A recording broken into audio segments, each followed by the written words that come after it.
Sir आप खुद को बताते हैं आप सैनिक हैं, लेकिन कांग्रेस नेता जो कि कभी भाजपा में भी थे, हरक सिंह रावत जी,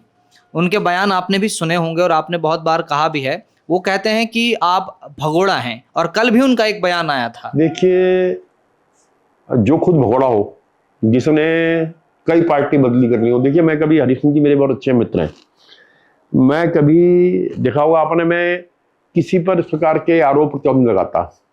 अगर मेरा कैरेक्टर और आप देखें जो फौज से मुझे मिला है, एग्जाम्पलरी, शायद उसका मतलब जानते हैं एग्जाम्पलरी का मतलब।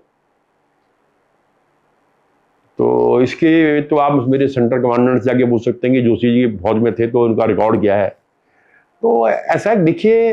ये बात हरक सिंह, मैं तो आज चौथी पांचवी बार चुनाव लड़ने जाऊंगा, तो हरक सिंह जी कब क्या बोलते हैं वो सुबह उनको खुद ही नहीं पता होता, तो मैं सुबह क्या बोल रहा हूँ, दिन में क्या बोल रहा हूँ, शाम को क्या बोल रहा हूँ। वो कहते हैं कि आप उनके छोटे भाई हो। नहीं, उम्र में तो हरक सिंह जी मुझसे छोटे हैं, हाँ, लेकिन राजनीति में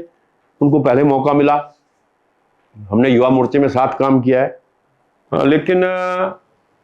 मैंने कहा ना, मैं किसी पर व्यक्तिगत टिप्पणी या आरोप उसके पक्षधर नहीं हूँ, और इस मर्यादा मुझे पता नहीं, अब देखो कल पता नहीं, हो सकता है फिर भी हम भाजपा में आ जाए, तो इसलिए मैं ऐसा कोई शब्द नहीं बोलना चाहता। आपके लिए उन्होंने कहा कि गणेश जोशी को पेंशन नहीं मिलती जो फौजी को मिलती है, तो कहा वो रिटायर फौजियों को मिलती है, लेकिन आप भगोड़े हैं इसलिए आपको नहीं मिलती। अब हरक, मैं कहता रहा हूँ आपको शायद फौज की बारे में पूरी जानकारी नहीं है। पेंशन के नियम है, जिस टाइम मैं डिस्चार्ज आया, मैं 7 साल में आया था,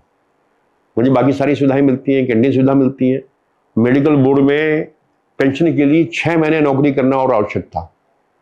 तो मैंने 6 महीने और नौकरी करने की जगह डिस्चार्ज आना उचित समझा,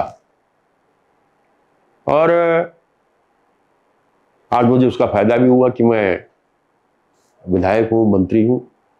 अच्छा सर, पिछले साल का एक वीडियो वायरल हुआ था, बरसात के समय का वो वीडियो था, और उसमें आप डीएम देहरादून पे भड़क रहे हो और वो आपको हाथ जोड़ के जा रहे हैं, वो क्या मामला था सर? देखिए, मैं दिल्ली में था, मेरे क्षेत्र में भीषण आपदा आई कालीगढ़ में, और टेलीफोन में जब मुझे सिर्फ फोन आया, 5 बजे लोग रो रहे थे, और मैंने वहां से फोन किया, डीएम ने फोन नहीं उठाया, एसएसपी ने फोन उठा लिया, चीफ सेक्रेटरी ने फोन उठा लिया, अन्य वरिष्ठ अधिकारियों ने फोन उठा के मुझे एसएसपी ने मुझे कॉल बैक किया, और मैं वहां से सुबह मॉर्निंग की निकल रहा था, मैं कच्छा बनी निक्कर और उसमें था, शॉर्ट्स, और उसमें वैसे ही मौके पर पहुंच गया,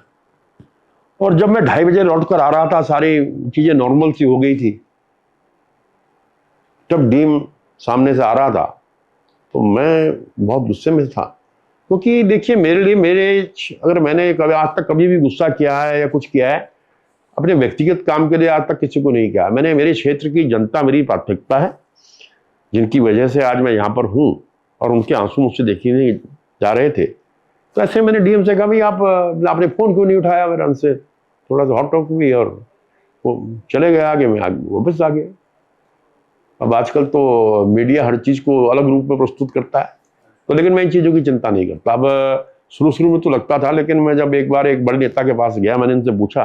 कह रहे यार देखो यार, यहाँ रोज ना कुछ दिल्ली में क्या क्या होता रहता है, तो कह रहा है आप पब्लिक के बीच में रहो, पब्लिक की सेवा करो, और पब्लिक आपको इनाम देगी।